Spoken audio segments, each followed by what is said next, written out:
gitu. Kajian-kajian biasa aya alhamdulillah. Biasa. Gitu ya dari laki-laki panggilan mah tuh. Panggil kan itu ka dieu dionang maksudna. Teu dionang mau datang. Assalamualaikum warahmatullahi wabarakatuh, sahabat Cikopi. Waalaikumsalam warahmatullahi wabarakatuh. Cerita inspiratif, kajian dan obrolan perihal Islam. Masih bareng saya, Adi, dan juga masih bareng Kang Ustadz Ari dari Madrasah Iskandari. Juga masih di tempat yang sama di Kedai Darin di Jalan Rumah Sakit nomor 94 Cinambo atau Ujung Berung di Bandung tentunya. Gitu Kang Ustadz. Nah, kumaha tuh? Nah, hari ini kita ngobrolin apa nih Kang Ustadz? Eta. Enaknya. Ketika apa lagi ya? Makan udah ya. Makan kamarinya. Makan kemarin sudah, terus ada benaun di kamar itu. Buang air ya. Ada buang air, kodo hajat sudah itu ya. Sekarang ke Apanya? Ini yang pas kalau ada tidur ya, kami saat mumpung saya tunduk pisan ya. Ada wae nyakeun kanu ada tidur. Itu udah tidur tuh biasanya di mana we tidur teh nya? diri salah gitu tidurna bolotot gitu. Tidur balotot makan ditutupkeun atuh. Innalillahi. Tidur sendiri kan Islamnya luar biasa mengatur semua aspek kehidupan supaya kita umat Nabi Muhammad ini tertib, kemudian teratur dan semua ada hikmah kebaikannya di antara semua itu. Sampai saya pernah dengar misalkan tidur pun itu sampai ada tata tertibnya ya, atau maksudnya berbaringnya ke arah kanan. Ternyata dari segi kesehatan juga ada bahasan ini itu posisi yang paling baik. Tidak organ tubuhnya itu juga tidak terlalu ada tekanan segala macam. Sampai sejauh itu luar biasa Islam mengajarkan kita umatnya. Tapi mungkin perlu kita bongkar juga nih biar sama-sama tahu sebetulnya apa aja dari A sampai Z tentang tidur yang dari sudut pandang agama Islam. Iya. Bab tidur ya, memang tidur itu diatur oleh Islam. Jadi Islam sampai bab tidur juga ngatur. Karena memang Islam itu agama yang sudah sempurna itu. Dan di Quran Al-Maidah ayat 3 itu disebut a'udzubillahi minasyaitonirrajim al-yauma akmaltu lakum dinakum itu. Pada hari ini aku sempurnakan bagi kalian agama kalian sempurna. Semua sudah ada, sudah diatur, termasuk bab etika tidur saja ada. Gitu. Jadi etika tidur saja ada. Jadi bagi yang memang belum tahu, bukan Islam tidak mengatur etika tidur, memang tidak apal ya teman. Tidak apal ya teman. Ada etikanya, adabnya tidur itu perspektif Islam. Jadi nanti kalau bahasannya etika tidur itu Mas Adi bisa kita bagi menjadi beberapa sesi. Sesi pertama ini supaya ada sistematis ya. Itu kita akan coba menguak ya hikmah di balik tidur dulu. Hikmah di balik tidur. Nah, tidinya heula, hikmah di balik tidur. Setelah itu baru next ya. Level selanjutnya kita baru ke cara tidur. Cara tidur, beureum atau beuntak. Nah, gitu. Itu beuntak bolotot tidur teh atau beureum. Lalu yang ketiga doa tidur. Doa tidurnya. Iya. Sok lupa saya mah. Iya, tunggu ngantuk tiba-tiba lep. Lep kemana? Ngarelep. Doa aja ada ya. Iya. Jadi tentang hikmah di balik tidur dulu nih. Oh, hikmah. Jadi hikmah di balik tidur bukan tidur di balik ketung ngajungkir itu. Jadi hikmah di balik tidur. Yang pertama yang mesti kita ketahui dan yakini bahkan bahwa tidur itu adalah kekuasaan Allah. Itu ada dalam atau di bawah kekuasaan Allah, bukan di bawah kekuasaan manusia. Itu Allah tegaskan dalam Al-Qur'an surah Ar-Rum ayat 23. Wa min ayatihi manamukum billaili wan nahar al-ayat. Dan di antara tanda-tanda kekuasaan Allah itu tidurnya kalian di waktu malam dan siang. Jadi tidur itu di waktu malam bisa, di waktu siang bisa. Gitu. Tidur itu bisa. Kapan saja, karena al-aslunya tidur itu kan pada hakikatnya hukumnya mubah. Boleh. Tapi di ayat itu disebutkan wa min ayatihi, di antara tanda-tanda kekuasaan Allah. Jadi tidur itu kekuasaan Allah. inilah ngarah gampang ya buktinya itu. Apakah setiap kali kita ingin tidur bisa tidur? Enggak juga sih. Enggak juga ya. Karena orang balik ke, apakah setiap kali kita tidak ingin tidur pasti tidak tidur? Enggak juga dirinya. Luar kota nggak pengen tidur. Nggak pengen tidur. Itu jadi bukti lah, bukti sederhana ya, bahwa tidur itu tidak di bawah kekuasaan kita, tapi bahwa tidur itu di bawah kekuasaan Allah. Kan ada orang yang memang dia mau tidur, tapi itu bisa sare, nyuluh kue ban gitu. Bahkan sampai beberapa hari, beberapa minggu itu kan penyakit jadinya sakit itu, insomnia itu. Bahkan dia harus ke dokter, harus minum obat. Gitu. Ada juga orang yang memang tidak mau tidur tapi ujung tidur. Biasanya ini di Jumahan, laki-laki mau Jumahan itu. Ini orang yang pergi Jumahan itu mau ibadah Jumat mau tidur. Husnudon ya atunya ibadah Jumat atunya rek tidur. Mau ibadah Jumat tidak ada niatan tidur, tapi ketika dia duduk di masjid itu baru juga 1 menit 2 menit khotib khutbah. Rep sare kakerekna itu teh. Kan gitunya. Tidak ingin tidur tapi tunuh. Gitu. Nah, itu jadi dalil wa min ayatihi bahwa tidur itu adalah kekuasaan Allah. Kita tidak berkuasa atas tidur itu. Ya. Itu yang pertama yang mesti kita yakini. Karena itu salah satu kekuasaan Allah, itu satu kenikmatan tidur itu. Satu kenikmatan yang harus disyukuri juga, sama seperti makan, sama seperti qada hajat kan kenikmatan. Makanya nanti dalam adab di pembahasan selanjutnya tentang doa, itu bangun tidur itu diawali dengan alhamdulillah. Itu kan? Bangun tidur alhamdulillah tuh.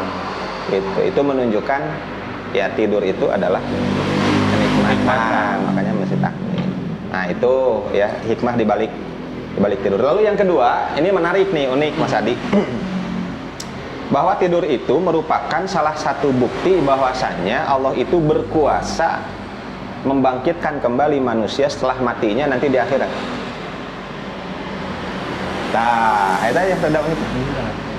Jadi doanya itu jadi tidur dan bangun tidur itu sebagai salah satu bukti bahwasanya Allah berkuasa membangkitkan manusia kembali setelah matinya nanti di akhirat.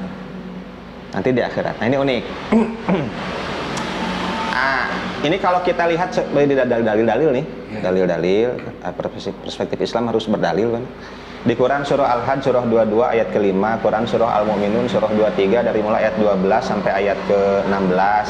Di sana kan disebutkan di Al-Hajj 22 ayat 5 misalnya. Diawali dengan ya ayuhan nas, wahai manusia, in kuntum fi raibin minal ba'si, jika kamu ragu-ragu tentang hari kebangkitan. Kan tidak sedikit orang yang memang kafir kepada hari akhir. Kalau sudah mati beres di end udah. Tidak percaya bahwa nanti akan dibangkitkan kembali, diciptakan kembali oleh Allah di akhirat. Ini kan yukadzibu biddin. Orang yang mendustakan ad-din di sini artinya adalah hari akhirat. Di Quran surah Al-Maun lah gampangnya. Kan bismillahirrahmanirrahim, ara'aital ladzi yukadzibu biddin fadzalikal ladzi yad'ul yatim. Apakah kamu tahu orang yang mendustakan hari akhir enggak percaya? Orang kafir kan enggak percaya hari akhir. Tuh. Nah, kata Allah bagi yang ragu-ragu tentang hari akhir itu, oleh Allah diungkapkan bahwasanya hari akhir itu ada. Cara pembuktiannya bisa dengan satu, Allah di sana merunut bahan dasar penciptaan manusia dari A sampai Z. Yang singkatnya dengan 2 dalil tadi itu sampai 9. Yang pertama min turab, kita dari tanah. Kemudian yang kedua nutfah, air mani, sperma. Lalu yang ketiga menjadi alaqah. Alaqah itu biasa diartikan segumpal darah atau sesuatu yang menempel. Keempat kemudian menjadi mudghah, segumpal daging. Kelima kemudian idhoman, tulang.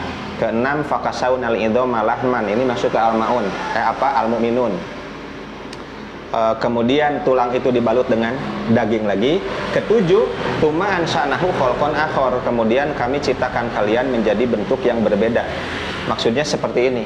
Beda dengan yang sebelumnya, tidak seperti tanah, tidak seperti nutfah gitu kan. Fase yang ketujuh itu ya seperti ini.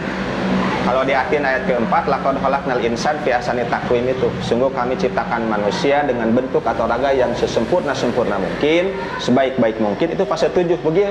Iya ya. Karaset gadelis gitu. Itu fase 7. Beres sampai sana tidak. Fase ke-8, tuma'innakum ba'da dzalika lamayitun. Kemudian setelah itu kamu akan mati. Akan jadi mayit. Duka eta manaha abdi heula jadi mayit teh duka mas abdi heula kan gitu. Duka akbar heula, duka saheula di dieu tah. Siapapun yang duluan semoga husnul khotimah. Iya, kan bisa jadi teman-teman duluan saya terakhir atau bisa jadi juga saya terakhir. Oh iya. Aku sieun membangot aja.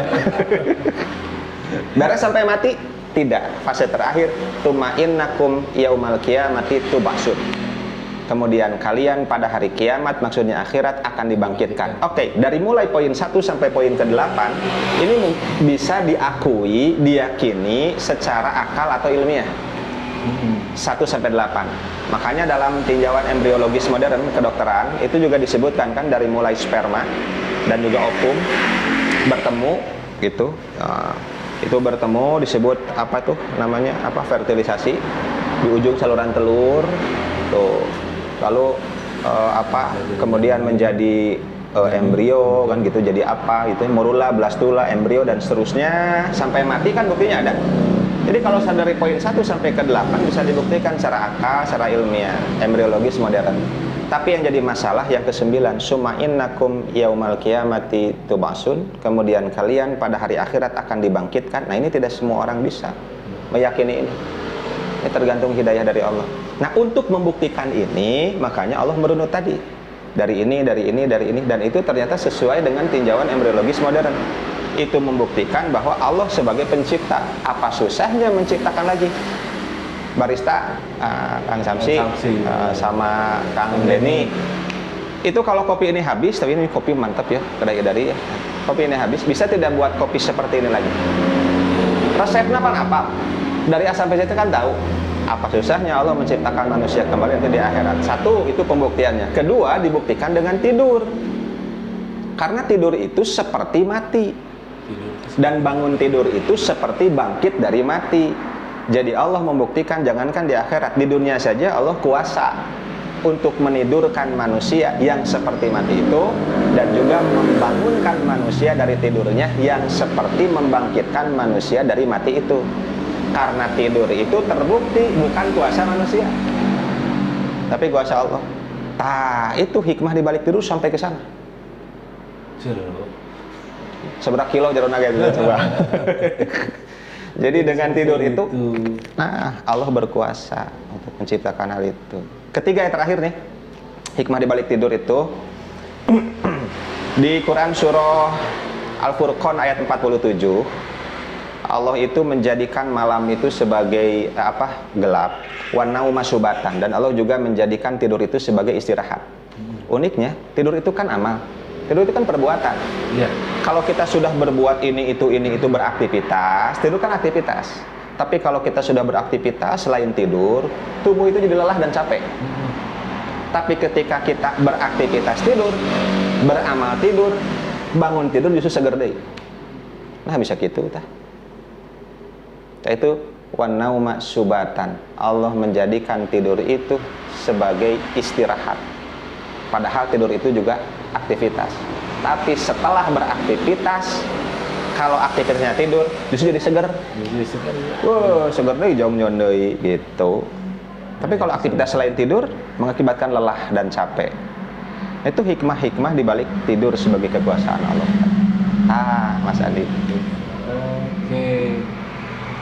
Jeruk, coba Cikopi ternyata panjang. Baru satu bahasan aja tentang hikmah di balik tidur. Ini udah cukup dalam, karena cuma kita ngebahas tidur aja ya. Mudah-mudahan sahabat Cikopi nggak ketiduran juga nih. Iya. Padahal tidak niat tidur. Tidak niat tidur. Iya, karena bukan kuasa ini. Betul. Oke, sahabat Cikopi, kita lanjutin nanti di sesi berikutnya di part kedua. Lanjutannya tentang bahasan tidur menurut Islam. Gitu aja, jangan kemana-mana, jangan lupa komen, subscribe, like boleh, bagi-bagi linknya ke teman-temannya boleh. Iya. Karena ini mudah-mudahan apa yang ada di video ini jadi ilmu sahabat Cikopi yang sharing juga, yang share ke teman-temannya juga dapat pahalanya, insya Allah. Amin. Wawasannya juga bertambah, teman-temannya juga terbukakan wawasannya. Mungkin kita ngopi dulu ya. Mending ngopi lah. Mending ngopi dulu. Ah, gitu lah. Oke, sampai ketemu lagi di part kedua. Wassalamualaikum warahmatullahi wabarakatuh. Waalaikumsalam warahmatullahi wabarakatuh.